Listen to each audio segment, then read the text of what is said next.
మహేష్ గారు ఎలా ఉన్నారు? చాలా రోజుల నుంచి అనుకుంటున్నాను, ఈ రోజు కుదిరింది మీతో మాట్లాడడం. సార్ కొద్దిగా ఎలక్షన్స్ ముందంతా చూశారు కదా, మా ఇబ్బందులను చూశారు. ఎలక్షన్ తర్వాత కూడా యాక్టివ్ గానే ఉన్నాం సార్. కొద్దిగా నా దగ్గరే కొద్దిగా కోఆర్డినేషన్ లోపల ఉండడం వల్ల కొద్దిగా లేట్ అయింది సార్ రావడానికి. No problem. కంఫర్ట్ గానే ఉన్నారా, లేకపోతే పొరపాటు చేశానని ఏమైనా ఫీల్ అవుతున్నారా? జనసేన నుంచి బయటికి రావడం అనేది పొరపాటు చేశానేమో, తప్పు అయిపోయిందేమో, అక్కడే ఉంటే పోయేదేమో అని అనిపిస్తుంది ఏమన్నా? జనసేన నుంచి ప్రధానంగా బయటికి రావడానికి కారణం ఏంటంటే, ఆ రోజున్న పరిస్థితులన్నీ అందరికీ కూడా తెలియజేశారు స్పష్టంగా. నన్ను పవన్ కళ్యాణ్ గారు సీట్ ఇస్తానని చెప్పారు, వారి ఇంటికి పిలిచారు, సీటు రెండో జాబితాలో నీ పేరు ప్రకటిస్తామని చెప్పారు. చెప్పిన తర్వాత కనీసం మమ్మల్ని సంప్రదించకుండా, మాతో మాట్లాడకుండానే సీటు బీజేపీకి కేటాయించేసామని చెప్పారు.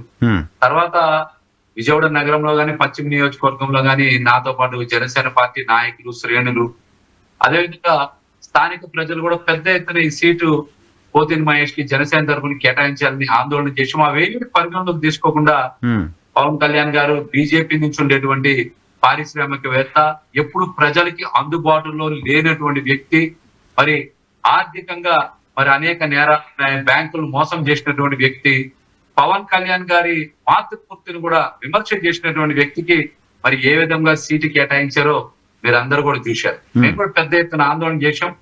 ఆ విషయాన్ని మేము విభేదించడంతో పాటు నేను అడిగాను, సార్ నాతో ఆగదు ఇది, మరి విజయవాడ నగరంలో గాని, ఎన్టీఆర్ జిల్లాలో గాని పార్టీ భవిష్యత్తు ఇబ్బంది అవుద్ది, కేడర్ని పట్టించుకునేటువంటి నాయకత్వం ఉండదు, వాళ్ళ భవిష్యత్తు గందరగోళంలో పడుతుంది, నా ఒక్కడితోనే కాదు కొన్ని 100 మంది నష్టపోతారని చెప్పా. కానీ అవేమీ కూడా పవన్ కళ్యాణ్ గారు పట్టించుకోవాలా. ఆ మాటల్ని జనసేనలో కొంత కేడర్ కూడా అర్థం చేసుకోవాలి, వాళ్ళకి ఇవాళ అర్థమైంది అవన్నీ కూడా. ఇప్పుడేమో జనసేనకి రావాల్సినటువంటి పదవుల్లో ఓటా మొత్తం కూడా తెలుగుదేశం బీజేపీకి పోయింది. జనసేన వాళ్ళు ఇక్కడ కింది స్థాయిలో కూడా మొత్తం కూడా ఇవాళ ఎటువంటి పదవులు లేకుండా తెలుగుదేశం బీజేపీ కిందనే పనిచేయాల్సి వచ్చినటువంటి పరిస్థితి ఉందా? కేడర్లో జనసేన కేడర్లో అసంతృప్తి ఉందా సార్? ఇప్పటికీ పదవులు రావట్లేదు, మనకి సరైన గుర్తింపు లేదు అని అసంతృప్తి ఉందా? మీతో మాట్లాడుతూ ఉంటారు కదా పాత లీడర్లు. ముందుగా మీరు చాలా చాలా స్ట్రాంగ్ గా ముందు నుంచి పవన్ కళ్యాణ్ గారితో ట్రావెల్ అయిన వాళ్ళు మీరు. ఖచ్చితంగా ఉందండి. ఎందుకంటే విజయవాడ నగరంలో ప్రతిపక్షంగా మేము ఆ రోజు వ్యవహరించాం. వైసీపీ ప్రభుత్వం మీద ప్రతిపక్షంగా ఆ రోజు నేను వైసీపీలో ఉండొచ్చు, కానీ ఆ రోజు నేను ప్రతిపక్షంగా బలమైన గొంతుకు వినిపించాం. ఆ రోజు తెలుగుదేశం బీజేపీ కన్నా ఎక్కువ పనిచేసింది విజయవాడ నగరంలో జనసేన పార్టీ. పశ్చిమ నియోజకవర్గంలో అయితే పూర్తిగా ప్రతిపక్ష పార్టీ జనసేన పార్టీని.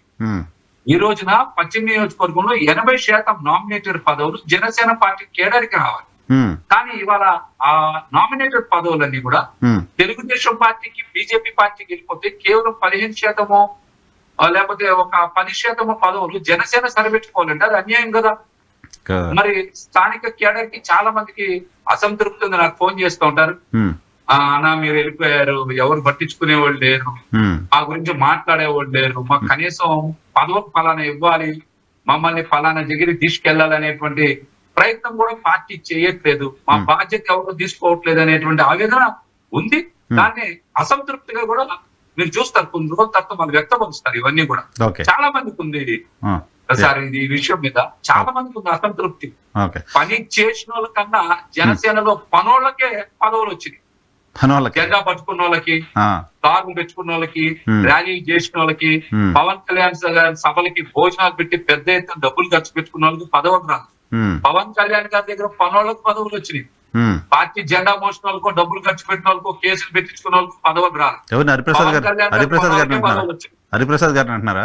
ఎవరి పేరైనా కావచ్చు, పార్టీకి పనిచేసింది క్షేత్రస్థాయిలో ఎవరు, పోరాడింది ఎవరు, ప్రెస్ మీట్లు పెట్టింది ఎవరు, డబ్బు ఖర్చు చేసింది ఎవరు, వాళ్ళకి కాకుండా ఇప్పుడు హరిప్రసాద్ గారా, మేము హరిప్రసాద్ గారి పేరు చెప్తలేదు, ఇంకా చాలా మంది ఉన్నారు కదా. హరిప్రసాద్ గారు అంటే పవన్ కళ్యాణ్ గారికి మొదటి నుంచి ఉన్నారు, ఆయన నిజాయితీ పడడానికి కూడా నమ్మాం. పవన్ కళ్యాణ్ గారు ఏం చెప్తే అది చేస్తారు హరిప్రసాద్ గారు. అజయ్ గారు ఏం చేశారు చెప్పానండి, లేకపోతే టీటీడీ బోర్డు 3 మెంబర్లు ఎవరేం చేశారు, లేకపోతే కాకినాడ నుంచి వచ్చిన వాళ్ళు ఏం చేశారు చెప్పమానండి. ఈరోజు టాప్ కార్పొరేషన్ చైర్మన్ జనసేన నుంచి మరి ఎవరికి ఇచ్చారో తెలుసు కదా, జనసేన పార్టీ వాళ్ళు కాదు కదా, తెలుగుదేశం పార్టీ నుంచి వచ్చిన వాళ్ళు కదా వాళ్ళు.